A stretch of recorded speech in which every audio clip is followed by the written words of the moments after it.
أعوذ بالله من الشيطان الرجيم بسم الله الرحمن الرحيم. Dear brothers and sisters, welcome everyone here. Thank you so much for sparing your time and joining us in the live event. My name is Sosin Ramiz and I will be your host for today's live event. It is really an honor to virtually represent the Student Committee of International Open University before you. It looks like that we are connected through the digital screens only, but in reality, we all share the same pursuit of knowledge which unites us in this online gathering. Along with me, Sister Fatimatul Huda will assist us as a chat moderator during this session. She will be going to attend all the queries asked through the YouTube live chat. Through the platform of International Open University, we as student committee members try to arrange online events to spread awareness about important topics. And this event is also an effort on the same path. Our today's topic is personal financial literacy, managing, growing, and sustaining your wealth responsibly. All of you know that knowledge is power. It empowers us to unlock opportunities, make informed decisions, and navigate the complexities of life with confidence. Financial literacy refers to the knowledge and understanding of financial concepts such as budgeting, spending, saving, investing, and managing debts. Is crucial because it equips the individuals to make informed decisions about their personal finances. With financial literacy, people can better plan for their future, they can avoid debt pitfalls, make wise investment choices, and achieve their financial goals more effectively. So we can say that financial literacy is not just about the numbers, it's about having the power to make the choices wisely, and that leads to a secure and prosperous future. Although financial literacy is important for people of all the backgrounds, including Muslim, but for being Muslim, even we have an increased responsibility to make informed decisions that align with our faith and also ensure ethical financial practices. So just begin and start our event. And all of you know, all of the guidance is from Allah. So we start this event with the recitation of the Quran al-Hakim. I invite Brother Muhammad Sassi to recite some of the verses from Al-Quran al-Hakim. Assalamu alaikum wa rahmatullahi wa barakatuh. أعوذ بالله من الشيطان الرجيم. بسم الله الرحمن الرحيم. ولا تجعل يدك مغلولة إلى عنقك ولا تبسطها كل كل البسط فتقعد ملوما محسورا. Do not be so tight-fisted, for you will be blameworthy. Also open-handed, for you will end up in poverty. والذين إذا أنفقوا لم يسرفوا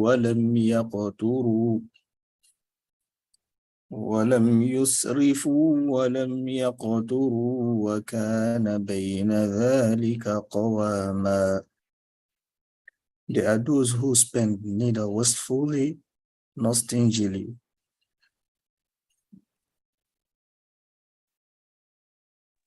And they spend moderately.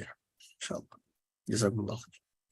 Jazakallah khairan, Brother Muhammad Sassi. So let's begin our event. Our honorable guest is already with us. So let me introduce our guest speaker of today. Our guest speaker name is Mr. Mansoor Danish, and he is here with us to give grace to our virtual event. A few lines about our honorable guest. Mr. Mansoor Danish is a multifaceted professional, serving as a trained public speaker, an expert in Islamic finance, a business consultant, academician, and entrepreneur. He completed his postgraduate studies with a major in finance, and his dissertation was an analytical comparison between Islamic banking and conventional banking. Besides his academic pursuit, he is an instructor of Islamic management and Islamic economics at the International Open University, where he also leads the Corporate Relational Program (CRP) program department. Currently residing in the UAE, Mr. Danish operates his own consultancy firm, Abira Consulting. This firm emphasizes skill development and capacity building among management professionals and students. So, before further delaying, I transfer my mic to honorable guest, but just to remind you that there would be a question and answer session in the last part of this event. So please, everyone is welcome to send in your question in the live chat. And please don't hesitate to ask any question, as there is no such small question or big question, but it should be only related to the topic, as you have an opportunity to get an insight directly from our expert. So I invite Brother Mansoor Danish.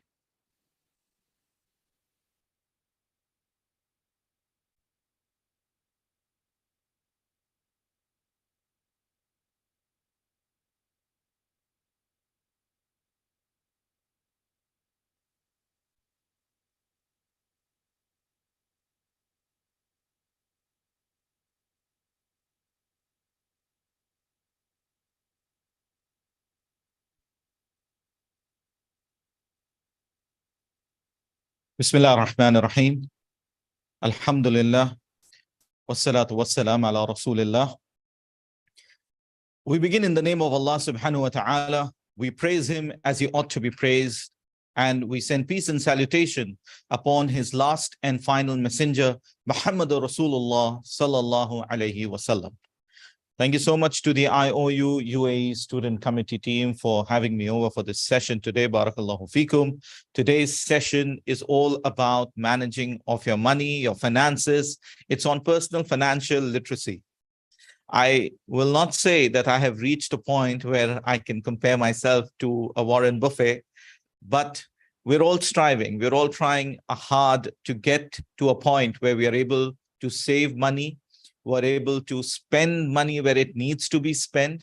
And this is a period of learning. You know, when you start earning money, you have to go through these phases and you learn, you pick it up over a period of time. Now, we're going to talk a little bit more about it as we move on. This session is all about how you're going to learn to manage your wealth responsibly. How do you grow your wealth in a responsible manner, in a sustainable manner? How do you sustain your wealth? It's not only about managing and growing your wealth. It's about having the ability to ensure that your wealth remains with you and you are able to sustain it over a period of time. Now, these are three crucial things that we will be discussing in today's session. As mentioned by the host at the beginning of the session, that if you have any questions, there's no right or wrong question on this topic. So anything which is there, which is concerning you, you can put it forward, inshallah. And if you have the answers to it, we will certainly be addressing those in today's session. Let's introduce the session. And before we do that, here is a quick advertisement that we have. So you can follow me on Facebook, on Twitter, on Instagram, and LinkedIn as well. For all of those of you who are watching this live now on the IOU page, the International Open University's YouTube page, I request you all to subscribe to the page as well and click on that notification bell so that whenever IOU updates or uploads any new workshop or session, etc., you can get the notification into your inbox and you can attend the same as well. Now, let's get the session started off. Just give me a moment. Let me sort this out. Just a second. Just a moment, please.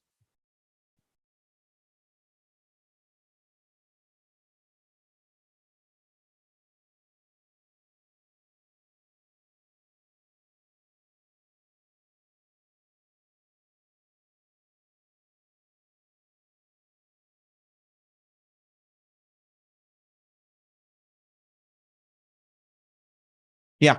Okay. So today's session is on personal financial literacy. That's what we're going to talk of today.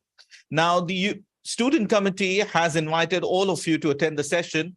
Now, many of you over here are students. Some of you might be young professionals, management professionals who are just starting off your career, professional career. So it's extremely crucial for us to understand how do we manage our finances responsibly. We're at the start of our careers. We have a long period of time ahead of us to grow our wealth, to save in a sustainable manner so that we can pursue our higher goals in our life. All of you may not be having the goal of working for the rest of your life. Some of you might want to have your own business, your own venture. And all of this requires a startup capital. Now, many people wonder, where am I going to get the capital from?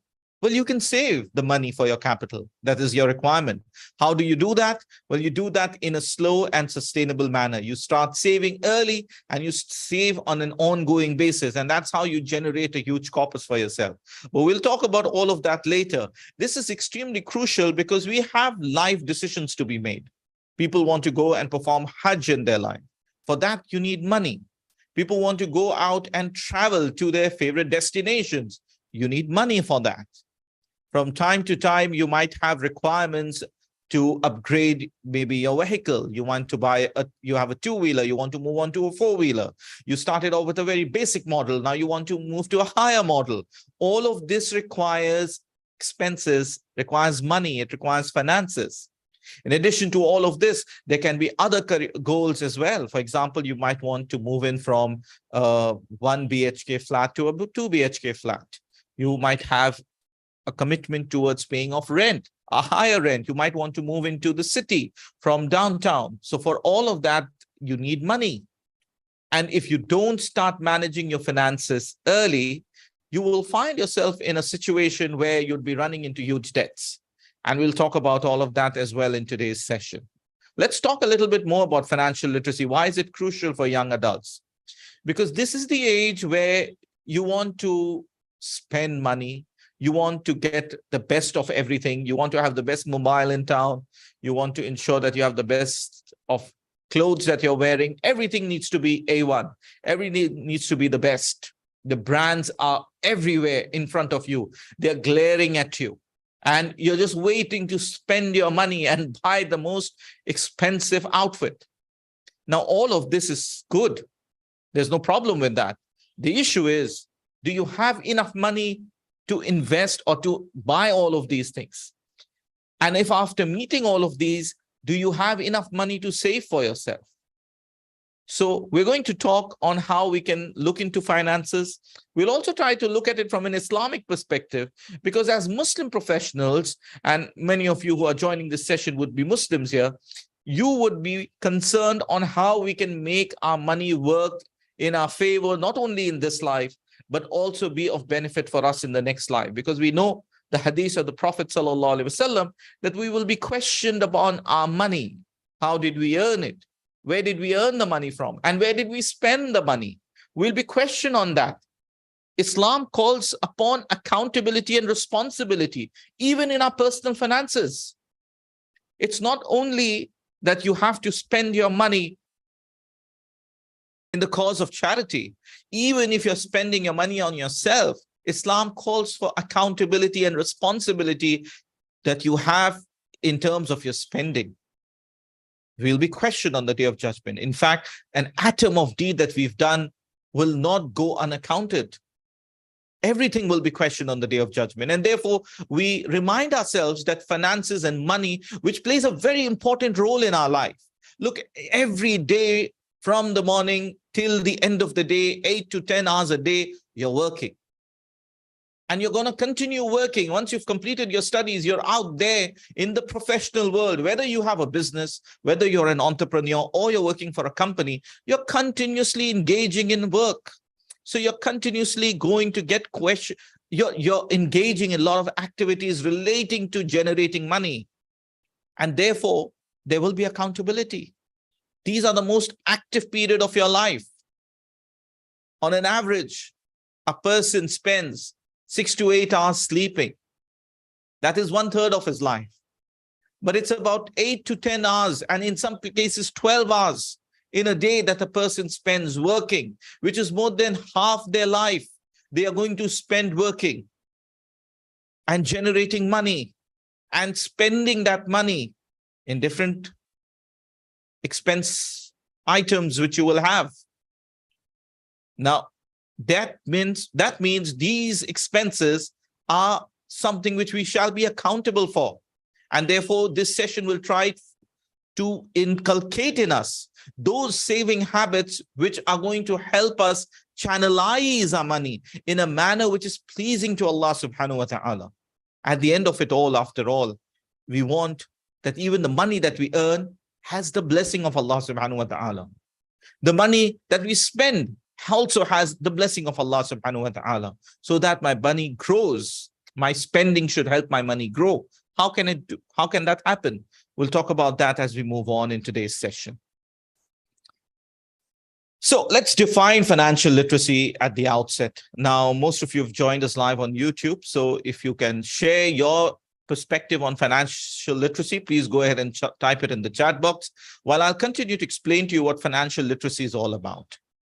Finance, or financial, as you can understand, has to do with finances, money. And literacy involves understanding, financial literacy, that is, involves understanding how to manage our money by engaging in few money-related habits. The first of them is budgeting. The second is saving. Then we have investing of money. Borrowing is also another form of financial engagement that people have in their life. So financial literacy is also about understanding about the borrowing rules that you should have in your life. And it's also about engaging in risk management. So it's not merely about making money. It's about knowing how to manage your money, how to make money work for you.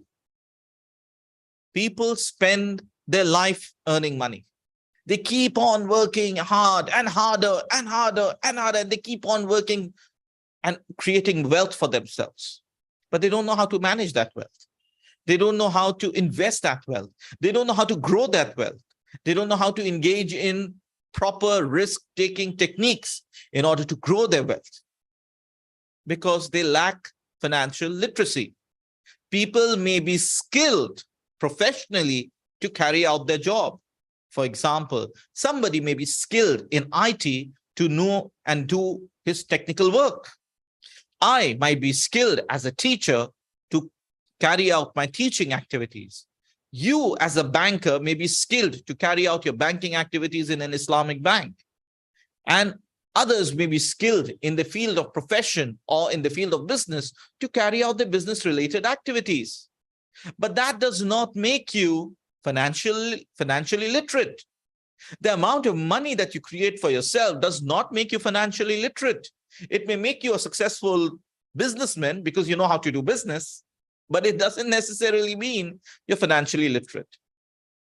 Let me give you a background about myself so that I can tell you where I'm coming from. Now, I worked with a conventional bank way back in 2004.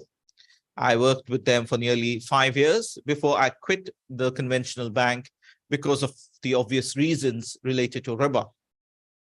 Now, in my experience of working with that financial institution was that I had the opportunity of meeting a lot of clients, people who had financial goals in their life. Well, by the way, many of them didn't even know what is financial goals. They were working. They were generating money for themselves, but many of them did not have a financial goal.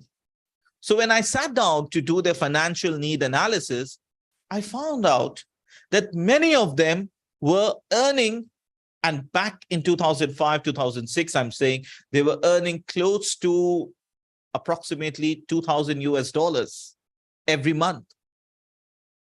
This is way back in 2005, 2006. And in spite of earning around $2,000 every month, of course, in Indian rupee, they would end up spending almost entire money. And when I would ask them to break down the expenses, they would have no clue about it. They had no idea where is the money going. And they would have huge credit card outstanding. So every month, the money was going into the credit card dues. It was going in paying the rent. It was going in paying for the car loan that they had taken. So the money was just going out. And that's a huge amount of money that they were earning back in 2005, 2006. So you can understand lack of financial literacy would mean that you will have no clue where your money is going. You'll end up losing all your entire wealth that you're creating for yourself, and you'll have no clue about it. And there are reasons for that, which we will talk of today. So the point that I'm trying to make here is that it is extremely critical for us to understand how to manage our money. It's good to earn money. It's good to find out other avenues where I can create more money, create more wealth, grow my business. All of them are good. But are you also investing your money in the right direction? Are you saving in order to meet for the emergency needs that will come up? You know, again, sharing another experience that I've seen people do back in my days of dealing with people who were banking with conventional banks. The credit card syndrome, where they would spend on credit card, and then they would realize by the end of the month that they don't have enough money left to meet their credit card dues. So they would try to see if they can roll it over for 2 to 3 months and delay paying, which means they would accumulate interest. But when they found out that they've now crossed the barrier and now the credit card companies are coming and knocking on your doors, they would apply for a credit card with a new company, with a new bank. And they would do what is called a balance transfer. And when they did the balance transfer, they would get an additional 40-day credit that you can take another 40-day. The bank which issues you the new credit card would do a complete balance transfer. They would pay off the other company and would take the balance in their name and would give you another 40-day time to make the payment without any interest. While the original amount already has grown because of an interest with the old bank, now a new company comes and bails you out, but you still have to pay to the new company. So you again would delay with that bank, again look for another balance transfer. And then back in those days, it was very easy to get a credit card. Companies were waiting to give you credit cards. They had these balance transfer options. And it was an attractive tool for people who didn't know how to manage their finances. They didn't know how to get rid of the credit card dues. So they only found the easiest way is keep doing a balance transfer. Is that the permanent solution? Is that going to make you financially stable? The answer is no. It's not just about generating money, as I said. It's about managing your money. It's about understanding how to do a budgeting so that you spend within your means. Now, before I start on the basics of the personal finances, I want you all to pause for a moment and look back at your own childhood when you were growing up. Now, you would have seen, now many of you would have probably grown up in an era which saw credit card, etc. But people like me who were born in the 80s, we've grown up in an era where there were no credit cards. And we've seen how our parents and our grandparents used to manage their finances. In fact, you can go and ask your own parents about their childhood. How would their parents, that is your grandparents, would manage their finances? And they'll tell you that when it came to finances, they would have a proper budgeting. Before going out to the market, a list used to be prepared. I remember what my grandmother used to do.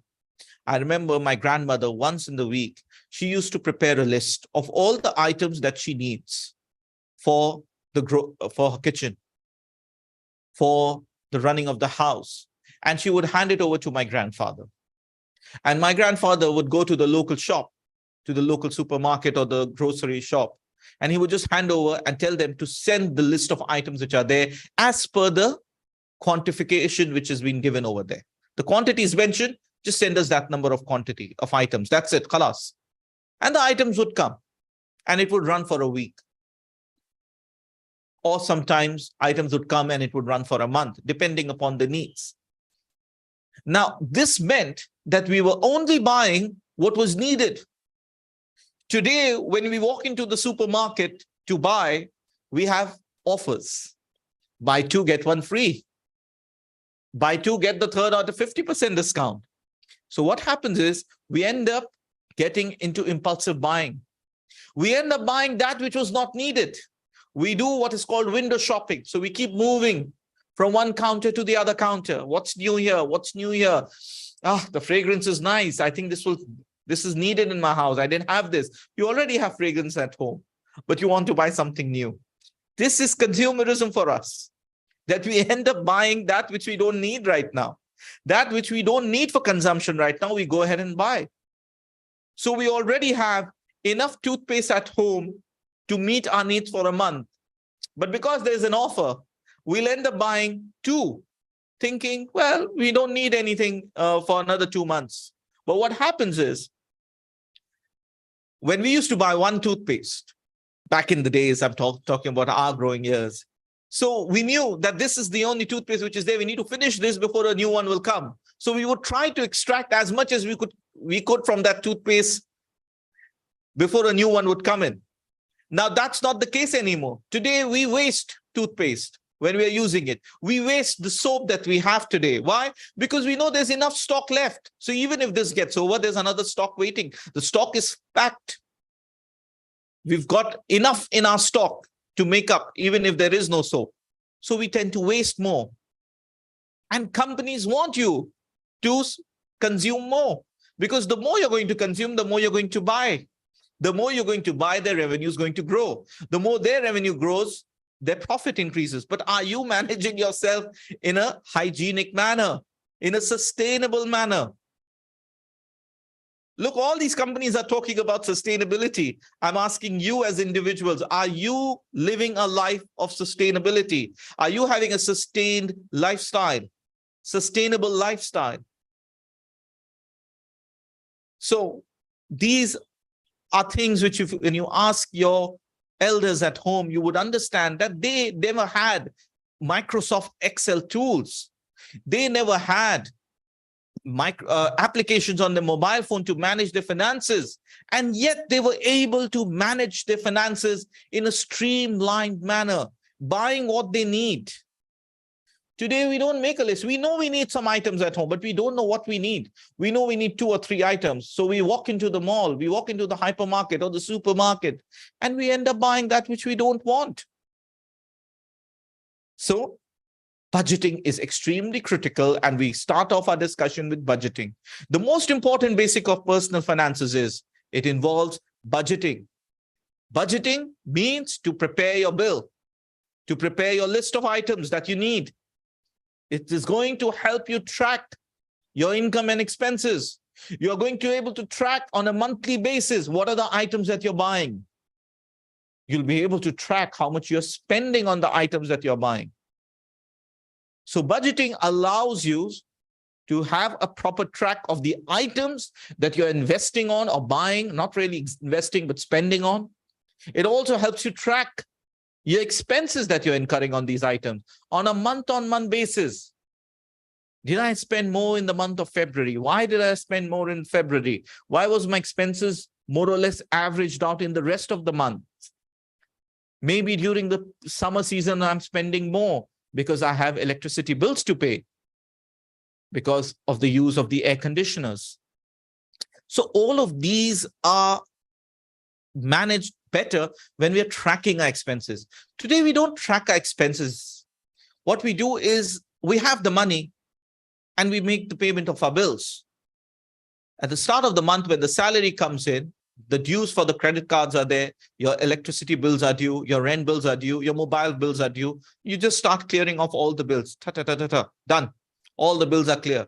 Did you actually track and see what was the expenses that you've spent or incurred, I beg your pardon, on the different items? Did you try to compare and see why have you spent less or why have you spent more? In fact, I must share with you, for all of those of you who are staying in Dubai would know that Deva has a very nice system in place. They share with you on a monthly basis about how much of water are you consuming, because the Deva bill includes the water bill as well. How much of water are you consuming compared to an average in your area, in your locality? So it is in a way telling me that I need to stay within the average zone. It's trying to promote sustainable lifestyle. Now, all of this, you can do it in your life if you're able to track your expenses, manage your expenses. You're not overspending on any item. I know that you might need certain items on an ongoing basis, certain items that you will need on a month-on-month basis, but that does not mean that I have to buy for 1 year in advance. I have to buy based on my needs and my requirements, because that's not the only item that I am going to need over the next 1 year. So, for example, if I need to buy soaps and detergents, I know I need that on an ongoing basis, but that doesn't mean that I keep buying for 2 years in advance, 1 year in advance, 6 months in advance. I buy on the basis of my needs and my requirement, because your supermarket, hypermarket is just next door. You can pick it up at any point of time. And by the way, as far as the deals are concerned, it's good to buy in deals where you're getting good discounts. But for all of you who see these deals coming up from time to time, know it, that when one deal is over, there's some new deals coming up. So there'll be Eid deal, there'll be summer deal, monsoon deal, some deal or the other will keep coming up from time to time. Because we are living in a competitive era. Every company is trying to attract you to come and buy from them. So they will come up with new offers. But it's about spending on what your requirements are from time to time, managing it better so that you don't overspend. Because if you're going to overspend, you will fall short of money in a particular month, and you will be forced to take debt, which will create long-term financial stress. As I mentioned to you, that people who used to spend a lot on credit cards would end up doing balance transfer, and there's really no end to it. There's absolutely no end. You're getting into a vicious circle. You'll never come out of it. You'll remain trapped in that circle. And I'm asking you to break the shackles. You break the shackles by better managing your expenses. All right, that's a lot on that slide. Let's move on. About budgeting, as I said, it's the way you plan for your money. You track your items, which are there, on which you're incurring on a monthly basis. Nowadays, you can do it on an Excel. You can maintain an Excel. Excel has the advantage of moving from one tab to the other tab. So you can have each tab dedicated to the months of a year, and you start tracking. Track your income, how much you're generating. Track your expenses, setting aside money for expenses. How much are you spending? Now, budgeting is typically done in advance. So you do your budgeting in advance, which is you set aside how much am I going to spend this month on the following items. What is the target that I'm setting for myself? When you set budget on expense, you know your limitations ahead of you, and you try to live within that means, because you want to see yourself at the end of the month meeting your targets that you had set for yourself, that you don't cross your budget, that you don't go over budget. But in order to do all of this, you need to have an idea about what you're spending on. How many of you today, if you are asked to tell me the items on which you spend your money and what was the amount of money you spent in the last month, how many of you can tell me without checking your bank balances? How many of you can? Well, the answer is we don't keep a track at all. The credit card bills come, we just clear the credit card bills. We pay the credit card bills and we move on. We don't even track what are we spending on in our credit card. Okay, so setting aside money for expenses, savings and investments. We're going to come on savings and investments a little later. Creating a budget involves listing your monthly income sources. Where am I getting my monthly income from? In most cases, if you're a salaried individual, you know your salary is going to come into your account. Track your monthly expenses. So once you have your budget, keep tracking. Vis-a-vis your budget, how much are you incurring on a monthly basis? So you have the comparison in front of you on an ongoing basis. This is going to help you set your goals for savings. If I want to save more and buy a new Apple Watch for myself, I have an option of using my credit card to buy an Apple Watch. I can do that. If I want to buy the latest Apple iPhone, I can go ahead and buy it using my credit card. But what if I know that the Apple phone is going to be launched in 3 months from now or 6 months from now, and I start saving early? And in order to save early, I start cutting down on other expenses so that when the time comes to buy the new phone, I have my own funds ready, available. Now, Apple comes out with a new phone, typically 12 to 15 months, in the duration of 12 to 15 months. They upgrade to the next level on an average after every 12 to 15 months. So how about I start early? Start 12 months in advance. So I need to set aside a small amount of money on a monthly basis. What if you like the latest Nike sneakers and you want to buy that for yourself? And I know Nike shoes can be expensive. But what if I have to buy that and I start saving early rather than buying it on the spot, impulsive? Start saving early. Keep a 6 months target for yourself that I'm going to save this money for 6 months. Put it on an Excel. Every month when you see your money coming, you divert some of the money for, this is for my buying of my shoes. This one is for buying an Apple phone. And Fulan is for my travel. I intend to go for Hajj 3 years from now. So a small amount of money being set aside for Hajj expenses as well. That's how you do it. Again, I'm sharing with you about these, what is it called? The term is just slipping my mind right now. But you have these piggy banks. Yeah, the piggy banks. When we were growing, we used to have these piggy banks. So everyone used to have, and nowadays you get all these stylish piggy banks made of wood, and some of them are made of steel with lock and key. But when we were growing up, the piggy bank used to be made of clay. All right. So there was only one way, that is money going in. There was no way to unlock it.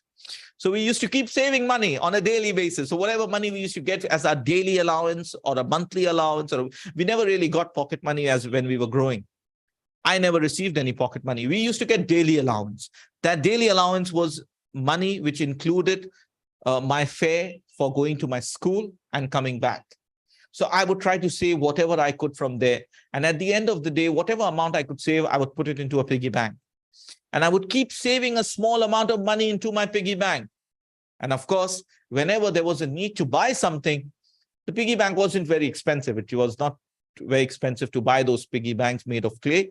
Whenever we needed the money, we would just break it. Once in 3 months or 6 months, when the summer break used to happen, me and my brother, we wanted to go and buy the latest cricket bats and balls, etc., and all the cricket gear.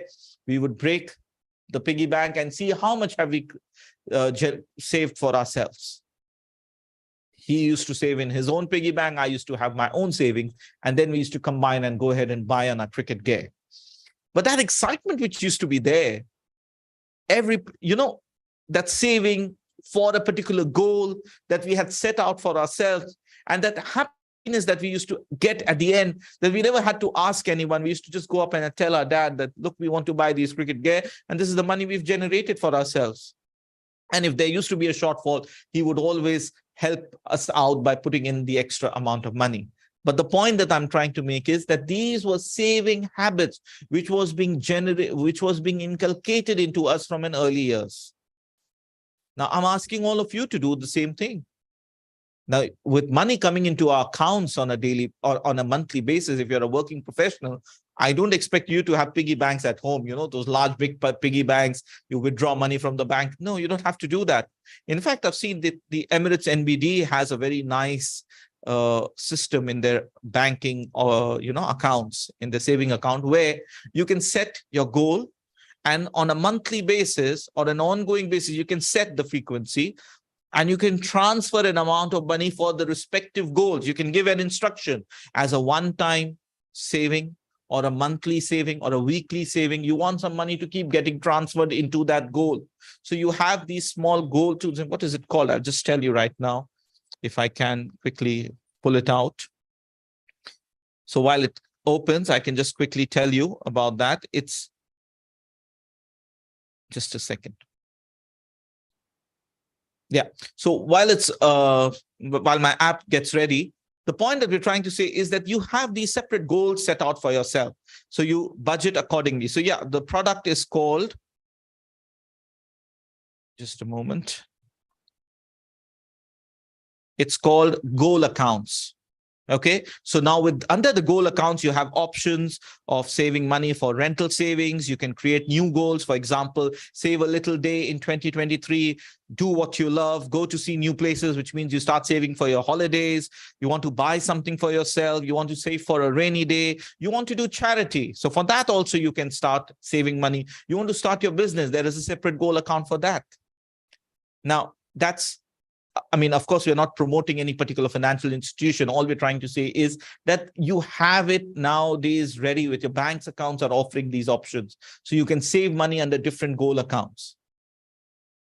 So setting of goals is extremely important. So savings starts off, and as we move into savings now from budgeting, saving starts by setting goals for ourselves. If you have no goal, if you have no financial goal, and you're meeting your expenses as they come up, you're spending as your requirements are coming up, then you have no goals in life. You have absolutely no financial goals in life. Look, I shared a thought a few days back on social media, and I'm going to repeat that. Many of you are attending this session right now. Some of you might be just waiting. Once this session gets over, today I'm going to watch the latest series on Netflix. Or some of you might be planning that after this session, I'm going to order a KFC pizza, a KFC burger, or a pizza from Pizza Hut. And many of you will end up doing what you're planning because that's a goal that you've set out for yourself. That's how human beings work. When we set out goals for ourselves, invariably, we will end up meeting the goals that we have. But when we have no goals in our life, there is absolutely no aim in our life. We are just moving around like headless chicken, not knowing where to go. So the first step to saving is to have a proper financial goal in your life. I'm talking about financial goal. I want to perform Hajj by 2025. So I have from now till 2025 about 20 odd months. So I need to start saving from today on a monthly basis so that after 20 months, I have enough money to go and perform Hajj. I want to buy my next car in 2027. And the price for the next car would be XYZ amount, $5,000, for example. All right. So if it's going to cost me $5,000 or $6,000 or $10,000, I need to break that down on a monthly basis. What is the kind of money I need to start saving in order to meet my expenses? So when my salary comes in, the first step is not to spend. The first step is to save for my financial goal. I'm going to repeat myself. Please hear me carefully. The first step when you get your salary is not to plan your expenses, but to save the money for your financial goals. Serve yourself first. Pay yourself first before you pay to all your expenses. Maybe 25% of the salary on a monthly basis, you pay yourself. If you can't save 25% to yourself, set aside, maybe start with a smaller percentage, maybe 10%. And then gradually grow that to 25%. When you keep saving 25% of your salary every month, in about 4 months' time, you would have saved 1 month's salary. And by the end of the year, you will end up saving 3 months' salary. So you got your salary for 12 months, and now you have saved 3 months of that salary with yourself. And these savings are for your financial goals that you have, which will come up in the future.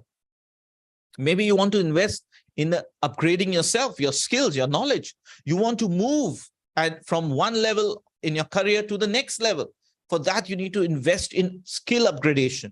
You need to have the skills to move to the next level. So for that as well, you need to start saving. All right. The importance of saving is essential for having a safe and a sound financial security. The Prophet ﷺ has beautifully articulated, take advantage of 5 before 5. Take advantage of your youth before old age dawns upon you. Take advantage of your health before you fall sick and it's too late to come back. Take advantage of your wealth before poverty strikes you. Look after your wealth. Don't reach a point where you become poor. You end up using up all your money and you have no savings for yourself. Take advantage of your free time before your work. Look, we are all going to get busy at some point of time in our life. So if you have free time, take advantage of it. Use it for the sake of Allah subhanahu wa ta'ala. And take advantage of your life before death dawns upon us. Beautiful hadith of the Prophet sallallahu alaihi wasallam, narrated by Ibn Abbas, and is a very important message for us. 5 very important message for us, and this is self-explanatory for all of us. So therefore, I suggest to all of you, and I recommend myself as well, that I need to start looking after my wealth now before I reach a point where I have no money, no wealth. Look after your wealth before you become poor, before you reach poverty. Now, here are some of the important tips that I have as far as saving of money is concerned. I've already spoken about creating a budget. Build an emergency fund.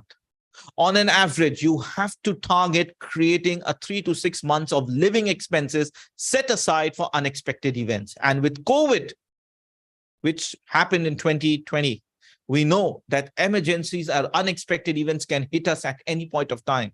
We don't know when it will hit us. Job losses can happen. You might be out of job for 3 to 6 months. You have to sustain your expenses, meet your expenses for 6 months. I'm asking all of you who are working today, if you don't have a job today, if you don't have your regular income coming in today, do you think you can sustain yourself for the next 3 months, 6 months? Forget 3 or 6 months. Can you sustain yourself even for 1 month? Can you meet your rent, your expenses for 1 month? If you're saying no, it means you have no emergency fund. You've not created enough money for your emergencies. Medical emergencies. Look, we're not living in a joint family nowadays. You know, in the past, when we used to live in a joint family, some problems used to happen. The entire family used to come together. Nowadays, we unfortunately live in an environment where you don't interfere in my affairs, quote unquote. Okay, everyone's living a selfish life.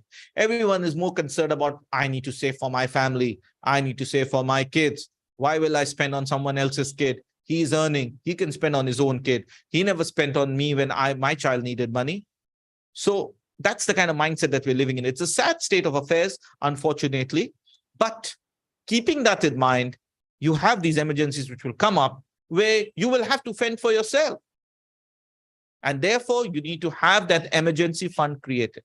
On an average, I'm saying you have to strive to have 3 to 6 months of your expenses, not your salary, your living expenses. Living expenses means what? Your rent bill, your water bill, your electric bill, your food bill, all of this. Now, when you're tracking them on a monthly basis, my dear students and my friends and colleagues, you will be able to know what that amount is. Right now, if I ask you what your living expenses are, you'd probably be telling me a rough estimate without even doing any math. But if you track it on a monthly basis, you will have the exact amount in your mind. You will know what is the amount that you need for yourself. I spoke about this. Spend on yourself first. When I said spend on yourself first, I didn't mean that you go and buy something for yourself. What I meant is that saving starts by you saving money for yourself first. So before you spend any money on expenses like going out or on entertainment, like playing games and so on and so forth, set aside a portion of your income for savings. As soon as my salary comes in, if your salary comes in on the 24th of the month or the 31st of the month or the 1st of the month, as soon as the money comes in, 10 to 20% of your income, halas, remove it. Now, plan all your expenses using the balance amount. Okay? This is over and above the emergency fund, okay? You don't say that, well, I saved something for myself, so that includes the emergency fund. No, the emergency fund is something else. That has to be set aside. 3 to 6 months, khalas, that's it. Pay yourself first is an ongoing thing that you have to keep doing it. Okay? Let's move on. Limit your impulse purchases. As I said, the best way to do is when you have to go out to the hypermarket. So many of you might be going once in a month to buy your groceries for the month, or some of you might be going on a weekly basis on Sundays. On Saturday evening or Sunday morning before stepping out, actually Saturday evening is a good time, right? When you take your time out, sit down, see your stock and see how much is needed and what is needed, so that you don't end up buying that which you don't need. Okay, so don't let impulse purchase drain your savings. Wait for 24 to 48 hours before making any non-essential purchase to determine if you genuinely need it or want it. Amazon, Flipkart, Alibaba, and all these apps which are there on our mobile phones today, they make us engage in impulse purchase. We end up buying that which is not needed. We end up buying something when you have nothing to do. Let's go through the app, see what is there. What is there? We are all guilty of it. So we need to cut this out. We need to cut out the unnecessary expenses. Identify which are the recurring expenses that you require, which is most important. You cannot live without. If you're living in a place where you have to pay your rent bills, these are important expenses. You can't avoid your rent bills. You can't avoid your electric bills. You can't avoid your water bills. So if there are subscriptions, for example, maybe you have expenses related to your children's school, education expenses. Which are the important expenses? Identify them. And then identify which are the non-expensive, unnecessary expenses. For example, you're dining out regularly with your friends. It's good to enjoy food and it's good to have a good life and eat out with friends. But can that be avoided? Maybe get them over to your place. You know, home food is anyways better. Home cooked food is good for your health as well. So cutting back on these expenses is significant in increasing your savings. I spoke about automate savings. I gave you an example of one particular bank. You can check with your bank as well. They have these options where you can just transfer the money directly from your account into a goal-based account. So it's not a new account that you're opening. It's basically just an accounting entry that is being done. So when you have the app in front of you, you will still be able to see your money, but you will see that your saving account is showing a lesser amount and the balance amount is lying in your goal account. If you need to use that money, all you have to do is just release the money from there, and you can do that immediately and withdraw the money. There's no big deal in it. So this is one way you can start saving your money. You need to shop smart. You have to look out for deals, discount, and cashback offers when shopping. You know, when you have these big bills, and I think I've seen Lulu, when you go to Lulu and do your purchase, Lulu has these big bills and there are a lot of these vouchers and cashback offers which they give you. Use those cashback offers, save those cashback offers, utilize them when you need it. Consider you buying refurbished items in order to save money. I know I can buy the latest item, but if I'm getting the refurbished item at half the price or less than half the price, and it's in good condition, why not use it? You know, your Dubizzle app, you can go over there and check for yourself. If you're based in UAE, you can see for yourself.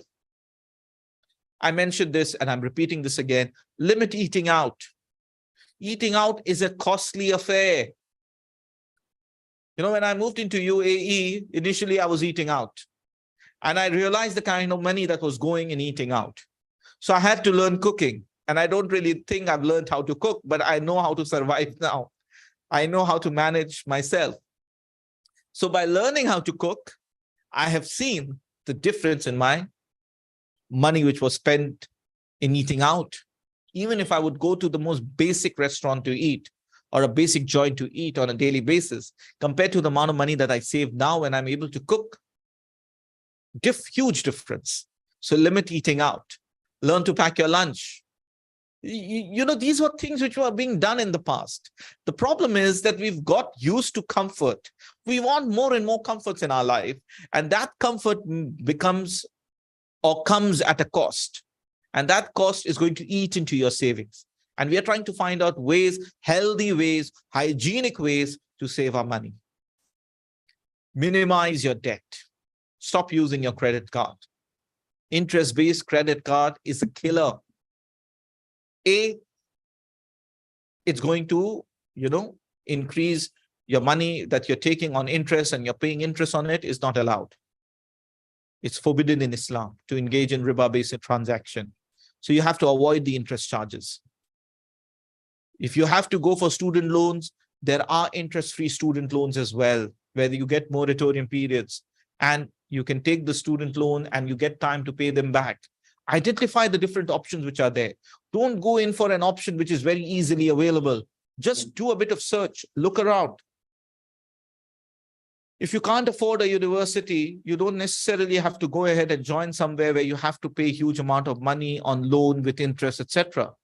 Look for the next best alternative which are there. It's not the be all and end all.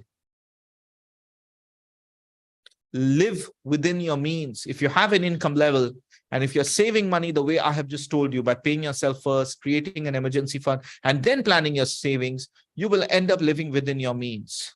Else you will find yourself in a trap of living beyond your means. And I have seen people, because I manage their finances, I used to do the financial needs planning. They were not comfortable. They would be like, we are managing our finances very well. But when I would sit down with them and break down the expenses, they would realize for themselves that there are a lot of expenses that they are themselves not aware of. How much they were paying, how much they were ending up spending.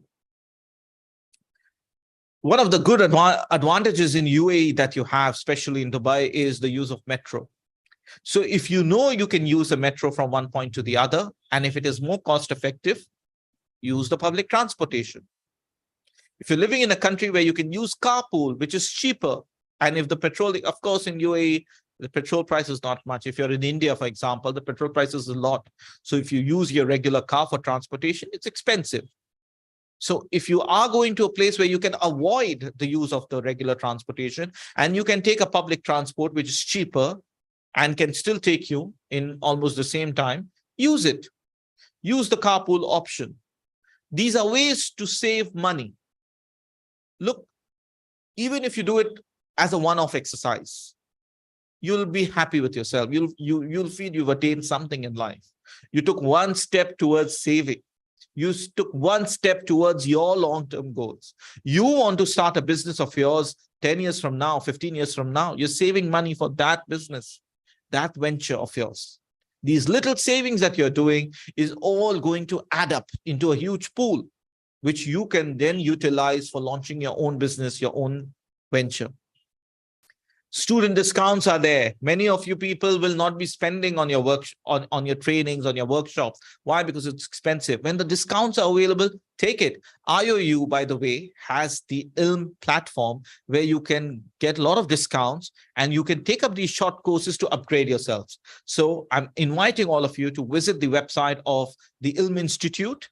The Ilm Institute has a lot of courses, and I understand some of them are currently being offered at student discounts. Use that to your advantage. Sell the unused items if you have any at home. Many of us will keep the unused items till it becomes obsolete, till it becomes absolutely at scrap value, and then we just dump it. If you're not using it, if you don't need it, just get rid of it. If you don't need it any longer, you can sell it online, put it up on Dubizzle. Sell it off when you don't need it. Get your money back. There's no point keeping something which is not needed at home anymore. Learn about personal finance. Today, you've taken a session on financial topics. There are many more sessions which can be done on how you can save taxes, how you can plan your retirement. By the way, I'm not in favor of planning of retirement. When I say retirement planning, I'm talking about creating a corpus for yourself at the age of 65, 70. But you don't retire. If you consider yourself as someone who's going to retire at 60, 65, khalas, you've already shortened your life. You have to strive to keep working till the end of your life. Allah subhanahu wa ta'ala has given you a life, and your death is only known to Allah subhanahu wa ta'ala. That's it. You don't know about your death. You tell me from the lives of the companions of the Prophet sallallahu alaihi wasallam, where one of them was doing a retirement planning so that he could retire at the age of 60 and have a comfortable life. Can you tell me any one Sahabi who retired at the age of 60? Look at the period of the Khilafah of... Okay, there's azan happening, so we're going to just pause for a couple of minutes and then we'll continue with our session.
Assalamu alaikum wa rahmatullahi wa barakatuh. Let's get back to our session. We'll continue with our discussion and we'll quickly wrap up our discussion. Investing wisely. We've talked about budgeting. We've talked about savings. Now we're getting into investments. I'm not going to get into the details of investment because that's a separate session altogether. But investing the money wisely is extremely important. Investing options are many today. You'll find different asset classes where you can invest your money. Real estate is one of the asset class where you can save money. You can even buy gold as a medium of saving money. By the way, when you buy gold for saving money, it is advisable that you don't buy more than 10% of your savings into gold, because gold is considered to be a highly volatile asset class compared to, let's say, share markets or stocks which you buy, which are less volatile compared to gold. The prices of gold can fluctuate very fast. So it's always advisable to not have more than 10% of your entire saving in gold. So that asset class also needs to be understood. Your risk-taking capacity will differ. My risk-taking capacity is different from yours. We need to then ascertain what our risk-taking capacity is. There's a set of questionnaire. You'll find a lot of these questionnaires available online. Go through those questionnaires. Try to identify what your risk-taking capacity is. What percentage of money you can put into equity-based instruments? What percentage of money you should set aside for investing into real estate? What percentage of money you should invest into gold? And some of them would even recommend investing money into debt-based instruments, but we know that debt-based instruments give us fixed return, and Muslims are prohibited from investing into instruments which give us fixed return. So that amount of money, you can keep it as liquid money with yourself, lying in your current account for your emergency needs.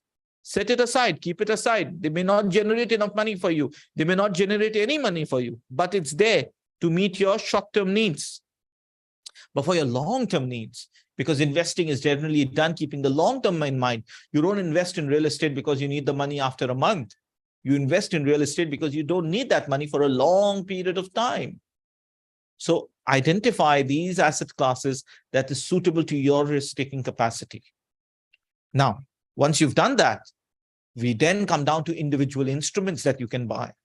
You have to ensure these instruments are halal-based instruments. What is halal over here? For people who think that halal is only about the food that we eat, that's not the case.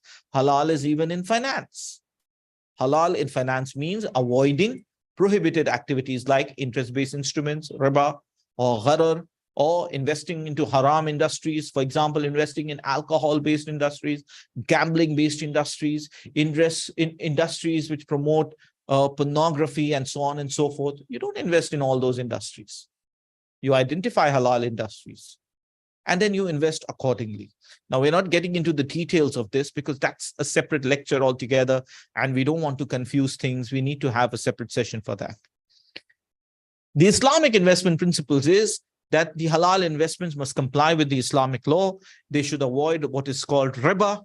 Riba, again, there are two categories of riba: the riba from the Quran or the riba from the hadith of the Prophet sallallahu alaihi wasallam. Again, a separate discussion altogether. We have to keep this as a separate discussion where we can talk in details about what is riba, then what is gharar, what is the haram industries or prohibited industries. We'll talk about that later. You have Sharia compliant investment options as well. You have the sukuks which are there. You have the halal stocks which are there. These are stocks and mutual funds where you have a Sharia advisory board, a supervisory board, which is managing all of this, and they are approving it. So if you know there is a strong, sound Sharia supervisory board, inshallah, you can go ahead and invest. You have the sukuk investment options which are there.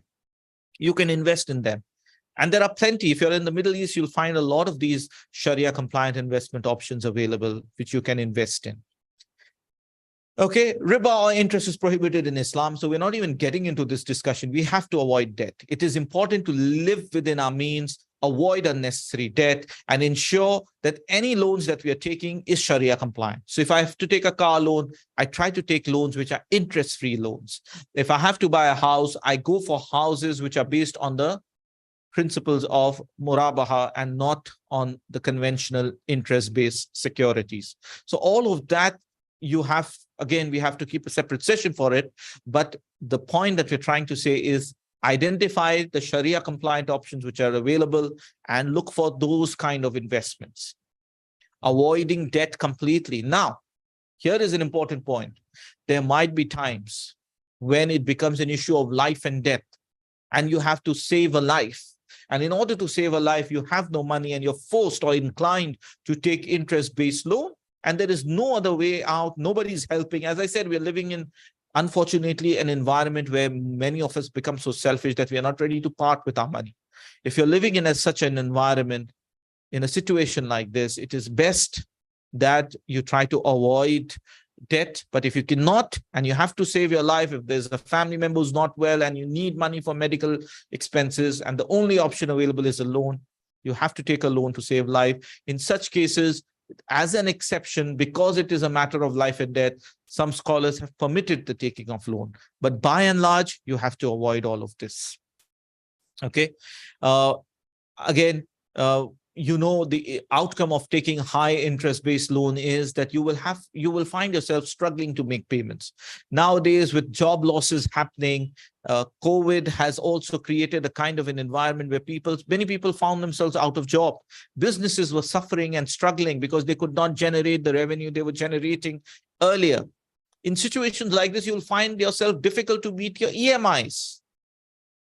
Now, you have to come out of this situation. The way to come out of this situation is do away with these kind of loans where you have to pay every month. By avoiding riba and seeking Sharia compliant financing, you'll be able to avoid these difficult situations for yourself. In addition to all of this, there is something called insurance as well. Now, insurance, the conventional insurance, is prohibited because of the presence of element of gharar in it. But you have Islamic-based insurance, or what is called takaful.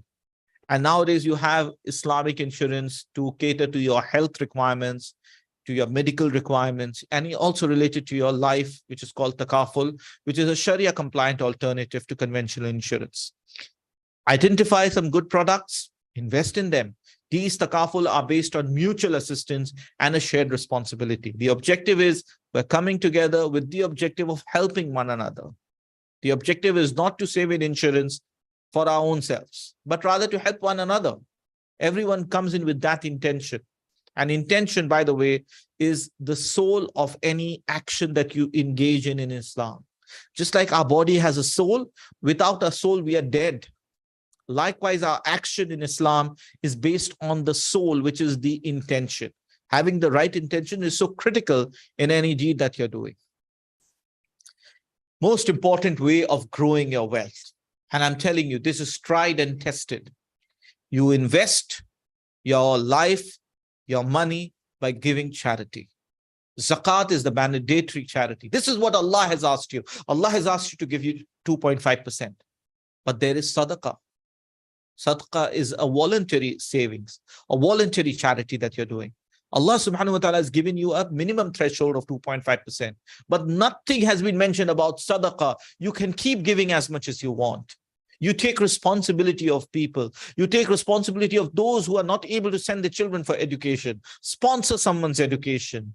Use money for the building of, the well in a particular village. Help in the education of a child, or the marriage of a person, or for someone to start off his business, or to clear off the loans of some people. Use money in the right way. Give it back in the society. And when you do that, you will see, if your intention is to seek the pleasure of Allah, you will see that your wealth will grow. And this is tried and tested. And Allah subhanahu wa ta'ala will also increase the span of your life when you do charity. We know the hadith of the Prophet sallallahu alaihi wasallam, that the span of life is increased when you do charity. And there is a very fair logic to that, because when you're spending on someone else, you have taken someone's responsibility. Allah extends your span of life so that you can keep taking care of that person's responsibility. So it is extremely or highly rather recommended that you spend money in sadaqah, in charity, apart from zakat, which you have to give, mandatory charity. This is where Allah has ordained 2.5%, compulsory for every Muslim to give every year. But apart from that, there is sadaqah, and there's no limit kept to it. Both of them play a very crucial role in redistributing the wealth to those who are in need. Look, Allah subhanahu wa ta'ala has given us wealth which belongs to Him. He is our Razzaq. Wealth, risk belongs to Allah subhanahu wa ta'ala. He gives us from what He wills. So we are being just used by Allah subhanahu wa ta'ala, or rather we are being made a catalyst in redistributing wealth. And if we are doing it with the right intention, if we are giving back to the society, if we're giving back to those who need the money, then Allah subhanahu wa ta'ala will give us more. Because the system of sadaqah and zakat is, the more you spend in the way of Allah subhanahu wa ta'ala, there is multiple fold that Allah subhanahu wa ta'ala will give back to you in this life, but certainly in the next life, if your intention is to seek Allah's pleasure. Okay, there is then the long-term planning, the planning related to retirement and inheritance. Again, as I said, we're not getting into the products here, but you have to start saving small amounts. So if you're 20 years old right now and you plan to become self-sustainable by the age of 50, which means by the age of 50, you have alternative investment models which are generating money for you so that you can focus on other goals of your life, then you have 30 years today. 30 years is about 360 months. Can you imagine if you save 360 months and every year you will save more because you will earn more as well? If you start saving early, what kind of money you can create for yourself? And then this money, if it is used in the right investment options, that itself will generate additional money for you. So not only are you saving the capital amount, the principal amount, I beg your pardon, there is a return on the principal that you're getting. And if it is in the right way, the halal way, there is barakah in it as well. And of course, you also have to prepare for inheritance. Allah subhanahu wa ta'ala has given us wealth, which has to be passed down to our legal heirs. So we have to prepare for the legal heir, the fair distribution of our assets according to the way of Sharia, according to the way Allah subhanahu wa ta'ala has ordained it for us. In all of this, you might need help of advisors. You might need help of experts who can guide you, those who are knowledgeable and trustworthy, and who can suggest to you or recommend to you Sharia compliant option so that you can make an informed decision. It may cost you something to seek their advice. There is a cost related to it, but look at the cost vis-a-vis the benefit that you get. So seek advice on the budgeting, investing, and retirement plannings which are there. The final takeaway, of course, is that you need to manage your finances responsibly by involving the different tools we've discussed today. We've spoken about budgeting. We've spoken about savings. We've spoken about investment. And we have said avoidance of debt. Follow the Islamic principles in order to have a holistic approach to the financial well-being. That's what we're talking of in today's session. Now, I would want to thank you all for attending this session. I know this has just crossed the time limit that we had originally set out. We wanted to do the session for 40 minutes to 1 hour. and take question and answers as well. But we've just crossed over 1 hour, but I felt it was extremely important that we discuss these financial tools. For those of you who might have missed some of the discussion, you can always go back to the video. Remember to subscribe to this channel, like this video, and share it with your family and your friends. Share it on your WhatsApp status stories. Share it on your Instagram stories as well. And with that, we will conclude the session right now. I'll hand it over to the organizers to share with us if there are any questions. Thank you so much for your time. Thank you so much, Mr. Mansoor Danish, for your valuable information. And let's give few moments to our honorable guests before question and answer session. And meanwhile, have a look on a testimonial of one of our alumni graduate, and we will play a video. And after this, we will move on to question and answer session if we receive any.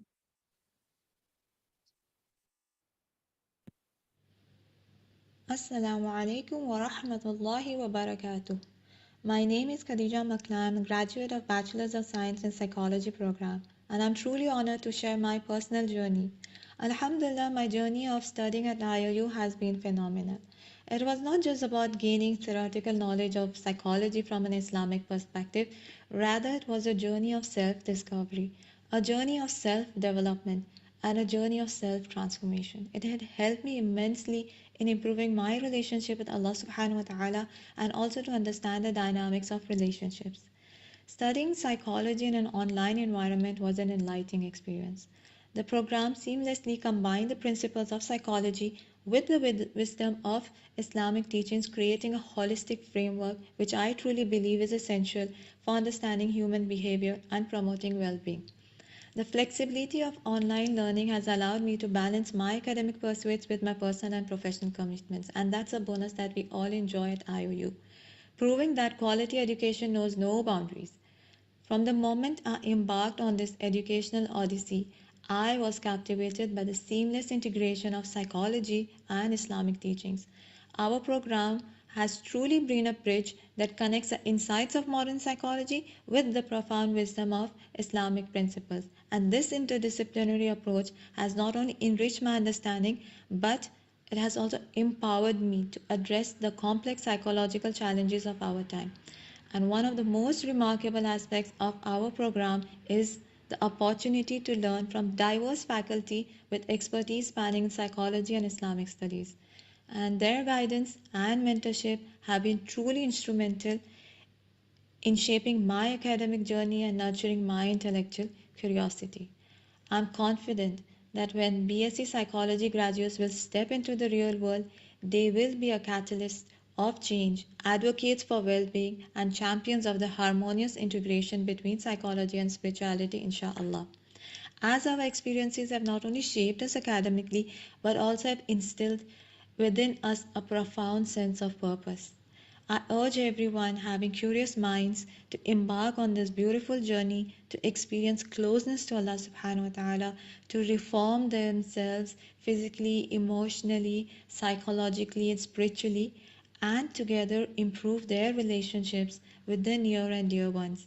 And most importantly, to help the members of our Ummah who suffer from psychological issues and empower our youth to lead the world, to be the torch bearers, to lead the world by equipping them with the tools to face the challenges. Assalamu alaikum wa rahmatullahi wa barakatuh.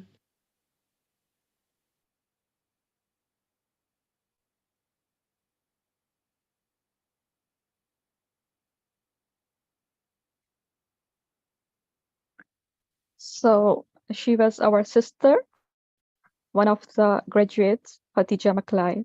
Now, without any further delay, we will move on to our question and answer session.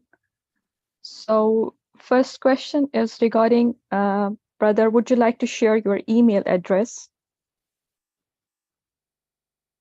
Yeah, sure, I would do that. Just let me share the screen once more.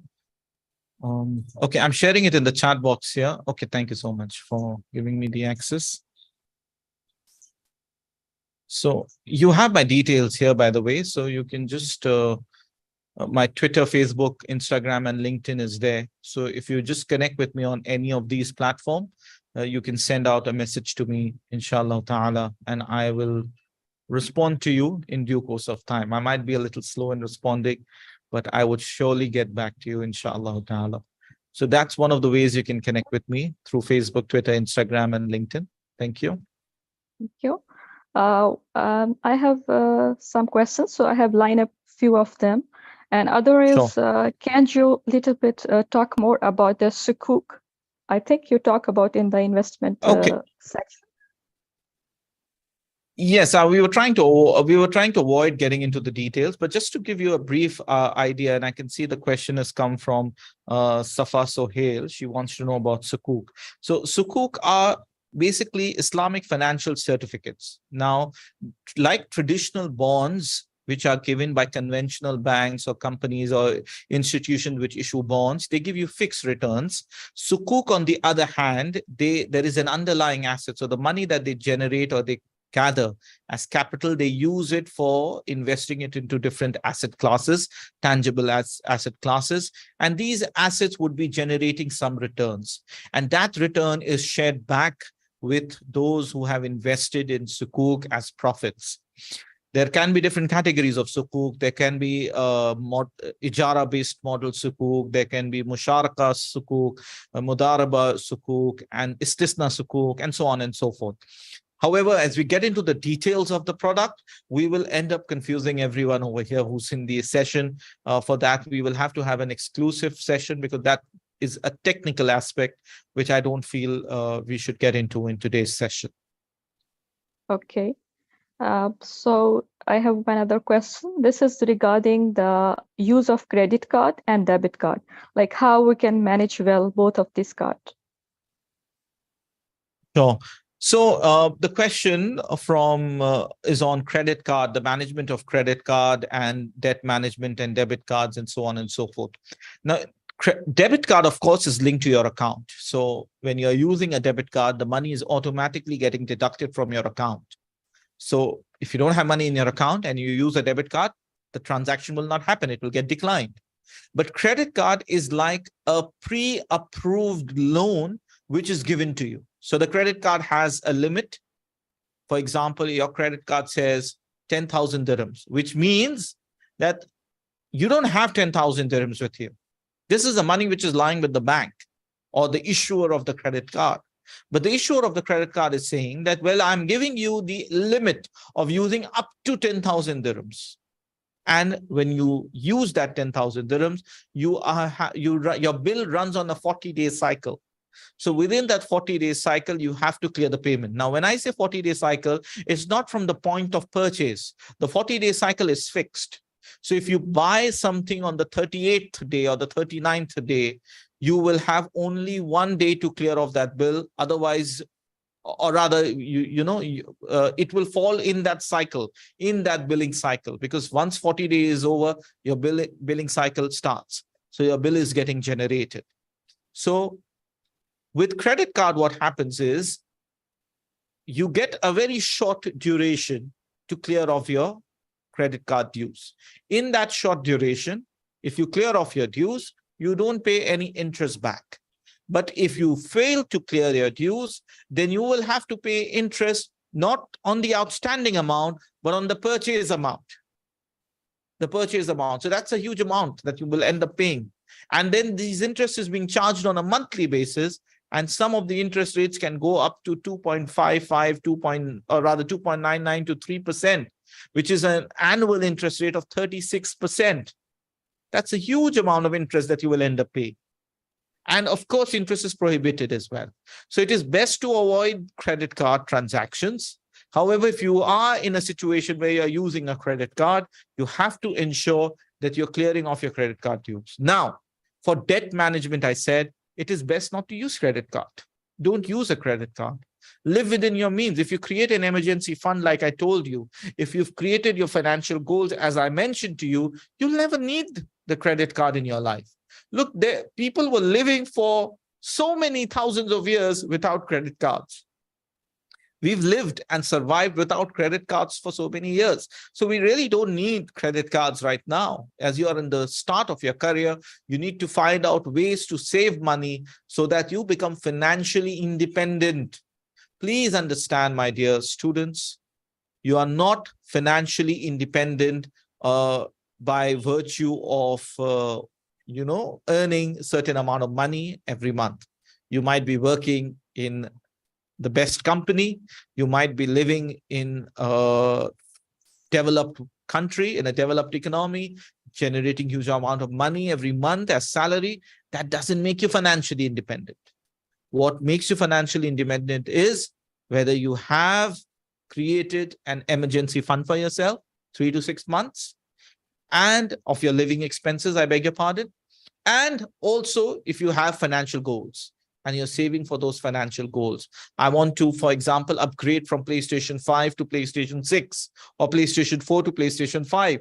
I've kept a target of 1 year. So every month I start saving small amount of money. And you will see sometimes what happens is by delaying purchase or postponing a purchase decision, we will see that by the end of the maturity period of that goal that I had set out for myself, which may have been to upgrade a mobile phone, when I see the money lying in front of me, many of us might just feel that, well, you know what, I'm not going to buy the mobile phone this time. I'd probably go for a cheaper mobile phone and I can use the rest of the money elsewhere. So by postponing your purchase behavior, you're saving yourself from that impulsive decision. So these are the ways you can better manage your debt, which was one of the questions on how do you do debt management. Okay, so that is as far as the question is concerned. I hope that answers your question. Of course, there are a lot of other tips and tools which were discussed during the session. So I would request you to go through the tips of saving that we have shared. You can revisit the session, inshallah. It will be helpful for you. Any other questions? Yeah, I can see one more question in the chat box, and it's regarding the financial apps. Can you suggest some good financial apps and regarding expenses and keeping track of them? I don't use any financial apps. Okay, so the best app is Microsoft Excel. That's the best app. You sit down on your computer, track your expenses. That's the best thing which you can do. The Microsoft Excel is the best and the simplest app that you can use for your tracking of expenses. I know that these new financial tools which are there and apps which are there, they can throw up graphs and charts and so on and so forth. I don't want us to get into so many fancy things right now. Just keep it simple. Just start tracking. Even Excel gives you the option where they'll give you a pie chart, they'll give you a bar graph, they'll give you a graph which will show how your expenses are moving on a monthly basis. That should serve the purpose. Keep it simple. The more complicated we make our life with using of apps and so on and so forth, it will just slip our mind. We'll not remember things. In fact, one of the best tool that you can keep is, I have this small notepad and, I always try to keep some papers in my pocket and a pen. Whenever I'm spending something, I just quickly make a note of it, so that at the end of the day or at the end of the week, I can just revisit and track my expenses. I have another notebook where I track on a daily basis whatever expenses I'm spending. And then at the end of the month, I just transfer that onto Excel, because I may not get time every day to sit down on Excel and do the keying in. So there are different ways you can do it. As I said, life was very simple in the past. We've made it more complicated. Now, if we get into the apps and all, there might be some good apps available. I haven't tried any, so I cannot recommend any to you at this point. The easiest is to go and use Excel, and it will help you out, inshallah. Yeah. Thank you very much. So we came an end to the question and answer session. Thank you so much, Jazakallah khairan kasiran, brother, for your valuable information. And I hope these brilliant ideas and the valuable discussion will stay with us as a virtual symphony even after this event concludes. Once again, thank you so much for your time. Thank you so much. Barakallahu feekum. Before we conclude the session, I just want to leave you with an important thought. As far as money is concerned, if you're 20 years old and you're watching this video, if you're 40 years old and you're watching this video, if you're 60 years old and watching this video, and if you've not started in saving, you have nothing to lose.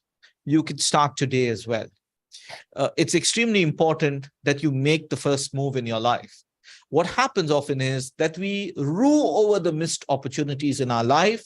We feel that we have missed the bus, we've missed the train, we've missed the opportunity in our life. And by doing that, we keep delaying taking decisions in our life. It is extremely critical that you start from wherever you are at this point of time. And there is absolutely nothing to lose where you are right now. You can still take control of your life. You can still take control of your finances and your expenses. You may be under a financial burden right now. You may be having a credit card dues right now. You may be having a huge loan on your head right now. You may have put yourself into a debt trap right now. I remind you of the first step is to seek the help of Allah subhanahu wa ta'ala. Because remember, unless the help of Allah subhanahu wa ta'ala comes, nothing is going to change for us. And we firmly believe in that. We firmly believe that it is the help of Allah subhanahu wa ta'ala that will help us see the best times. So you seek the help of Allah. Pray to Allah subhanahu wa ta'ala. Ask Allah subhanahu wa ta'ala to help you clear off your dues. That's your step one.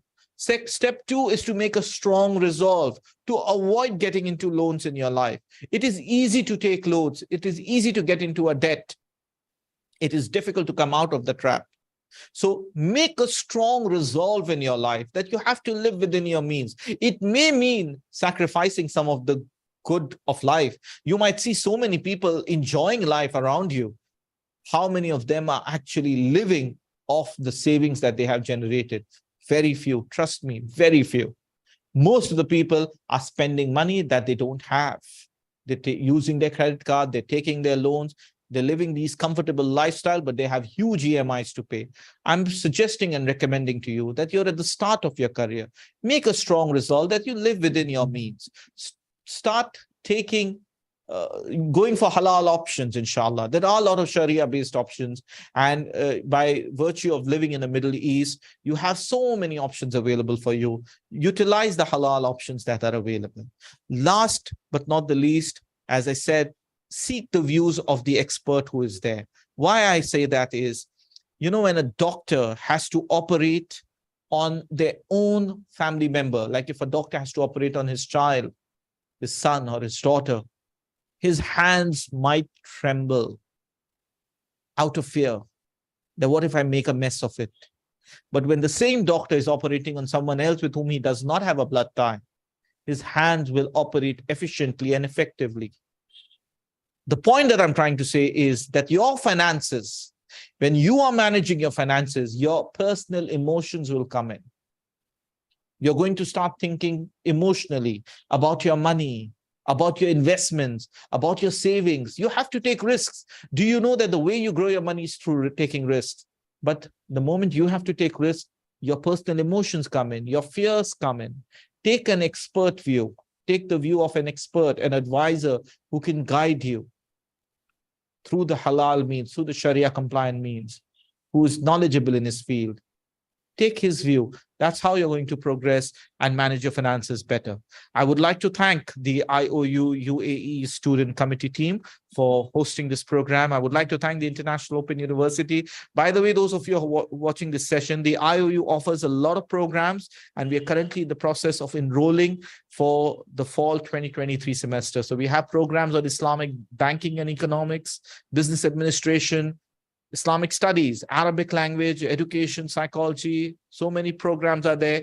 You can enroll for one of these programs and inshallah benefit from the learning as well. So take advantage of that. Invest your free time if you have in acquiring more of the knowledge, which will help you in this dunya as well as help you in the akhirah as well. Thank you so much to all of you for organizing this session. Assalamu alaikum wa rahmatullahi wa barakatuh. I'll hand back to the organizers. Jazakallah khairan kaseera. Now we just move on. As all of you know that International Open University is an online university, and our student committee is always committed to bring informational events to community, as we believe in spreading useful knowledge to others. as much as we can. So I would like to update you about upcoming live events.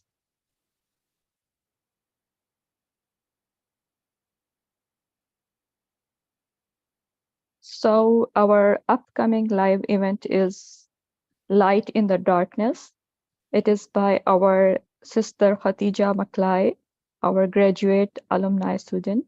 So please mark your calendar for this event. So Alhamdulillah, we are about to conclude this session. But before, I would like to share some resources where you can easily reach out to get further information about our university.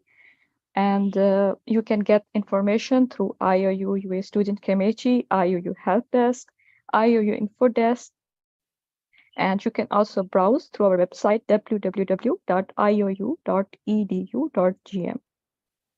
And in the end, I thank you all for your attendance here and Jazakallah khairan. So I conclude with the dua. سبحانك اللهم وبحمدك نشهد أن لا إله إلا أنت نستغفرك ونتوب إليك. السلام عليكم ورحمة الله وبركاته.